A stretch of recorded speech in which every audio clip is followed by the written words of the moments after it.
पिंपरी चिंचवड शहरातील पिंपळे सौदागर परिसरामध्ये एका इमारतीचे बांधकाम सुरू असताना इमारतीजवळ असलेला रस्ता अचानक खचलाय।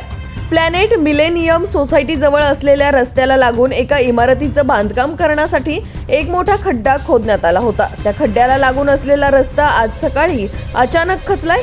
पहाटे व्यायामासाठी येणाऱ्या नागरिकांनी व परिसरातील सोसायटीमधील नागरिकांनी ही घटना नाना काटे यांना सांगितली। त्यानुसार नाना काटे यांनी संबंधित बांधकाम व्यवसाय, महापालिका अधिकारी, पाणी पुरवठा विभाग व पोलीस अधिकारी प्रशासनाला सांगून त्वरित उपाययोजना करण्यास सांगितले। प्रशासनाने त्वरित रस्त्यावरून जाणारी एका बाजूची वाहतूक पूर्णपणे थांबवण्यात आली आहे। रस्ता खचल्यामुळे पिण्याच्या पाण्याची पाईपलाईन फुटून मोठे नुकसान झाले, तर घटनास्थळावरती क्रेनच्या सहाय्याने फुटलेली पाईपलाईन बाजूला काढण्याचे सध्या काम सुरू आहे। या अपघातामध्ये सुदैवाने कोणतीही जीवितहानी झाली नाही। आणि कसं झालं, डबल बेसमेंट असल्यामुळे याच्या जास्त काही खालून जरा थोडं झालं ते करत आहे। नाही आता काय ही काळजी, आता आपण इकडे रोडच्या बाजूला म्हणून काय तिकडे झाला थोडं प्रॉब्लेम झाला आणि याचा काही भरोसा नाही ना, काळी माती खूप तिकडे पण बनवून घेतो। साधारणतः 6:45 वाजता सकाळी आमचं वॉल म्हणजे चालू होता पाणी देण्यासाठी। त्यानंतर सदरील घटना ही आमच्यापासून साधारणतः 200-300 मीटरवरती घडली।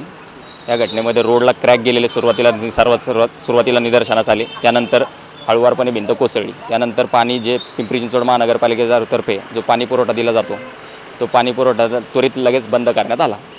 पाईपातनं पाणी बाहेर जात असताना कळालं आणि त्वरित पाणी पुरवठा थांबवण्यात आलेला आहे। पोलीस डिपार्टमेंटला मी कळवलं।